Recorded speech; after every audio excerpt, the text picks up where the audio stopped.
ചെറുപ്പക്കാരുണ്ട് ആ കടന്റെ ടേബിളിലേക്ക് ഇങ്ങനെ ലീൻ ചെയ്ത് ഇങ്ങനെ ഇരിക്കുക ചെറുപ്പക്കാരൻ. മലയാളിയൊന്നും അല്ല, പക്ഷെ ആകെ കീറിപ്പറഞ്ഞൊരു ഇന്നർ വെയർ ഇട്ടിട്ടാണ് നിൽക്കുന്നത്. അതന്നെ മുഴുവൻ പുറത്താണ്. തിരക്കുകളിൽ കാണിച്ചു കൊടുക്കുകയാണെങ്കിൽ ഒരു ബ്രാൻഡൊക്കെ ആണെങ്കിൽ തിരക്കുള്ള ബ്രാൻഡ് അംബാസഡർ ആണെങ്കിലും വിചാരിക്കാം. സുബ്ഹാനല്ലാഹ്, മനുഷ്യന്മാർക്ക് എന്താണ് പറയാ, കൾച്ചർ അങ്ങ് താഴ്ന്നു പോയാൽ പിന്നെ അതിനൊന്നും നമുക്ക് ഡിഫൈൻ ചെയ്യാൻ പറ്റൂല. പിന്നെ എന്തു ചെയ്യും? ഇപ്പൊ അത്ര അതിന്റെ താഴേക്ക് എത്തും. സ്വന്തം മനുഷ്യൻ അറിയൂലേ എന്റെ ബാക്കിന്ന് ഡ്രസ്സ് താഴെ പോകുന്നുണ്ട്. മിനിമം ഒരു ഏസിന്റെ തണുപ്പെങ്കിലും തട്ടൂലേ? ഇതറിയാത്ത പോലെ സുബ്ഹാനല്ലാഹ് പേന്റൊക്കെ താഴ്ന്ന് ആ സ്റ്റൈലൊക്കെ ഒന്ന് പോകാൻ സമയമായിട്ടുണ്ട്. കുറച്ചു കാലം ഇപ്പൊ തുടങ്ങിയിട്ട് അത് മൂവ് ആവുമെന്ന് ഞാൻ വിചാരിക്കില്ല. ഇടയ്ക്ക് ഇങ്ങനെ വരലുണ്ട് ഓരോന്ന്.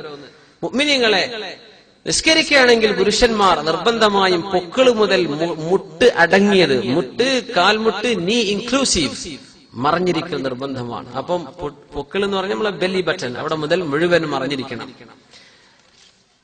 നിങ്ങൾക്കൊരു ബനിയനുണ്ട്, ഒരു വെസ്റ്റ്, നമ്മൾ ബനിയൻ ധരിക്കുന്നുണ്ടെങ്കിൽ അത് നമ്മൾ നേരെ താഴ്ത്തിയിടുന്നുണ്ട്.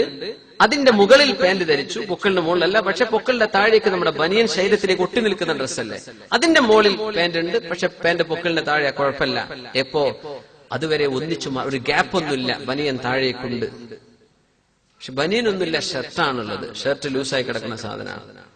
അങ്ങനെ വരികയാണെങ്കിൽ നിർബന്ധമായും പാൻസ് ധരിക്കുന്നവർ പൊക്കളിന്റെ മുകളിലേക്ക് കയറിയാലേ നിസ്കാരം സ്വഹീഹാവൂ, നിസ്കാരം സ്വീകരിക്കുള്ളൂ.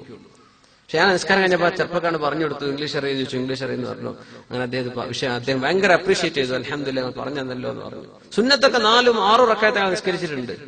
എല്ലാം കഴിയട്ടെ എന്ന് വിചാരിച്ചു. ഞാൻ അതിന്റെ ഇടക്ക് സംസാരിക്കാൻ പറ്റാത്ത സ്ഥലത്താണ് അങ്ങനെ വിഷയം പറഞ്ഞു കൊടുക്കാൻ മുമ്പിനിങ്ങളെ ചെറുപ്പക്കാരെ, നമ്മളെ മലയാളികളൊന്നും ചെയ്യരുത്.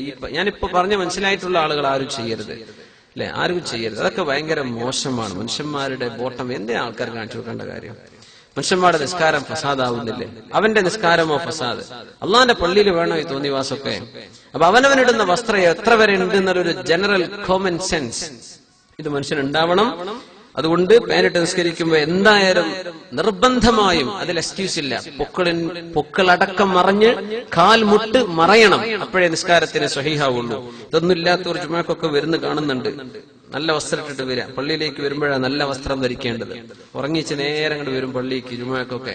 അങ്ങനെയല്ല, നല്ല വസ്ത്രം ഇട്ടിട്ട് വാ. അല്ലാഹു ഖുദൂ സീനതകും ഇൻദ കുല്ലി മസ്ജിദിൻ, അല്ലാഹുവിന്റെ മുമ്പിലേക്ക് വരുമ്പോൾ നല്ല വസ്ത്രം ഇട്ട് വരണം എന്ന് റസൂൽ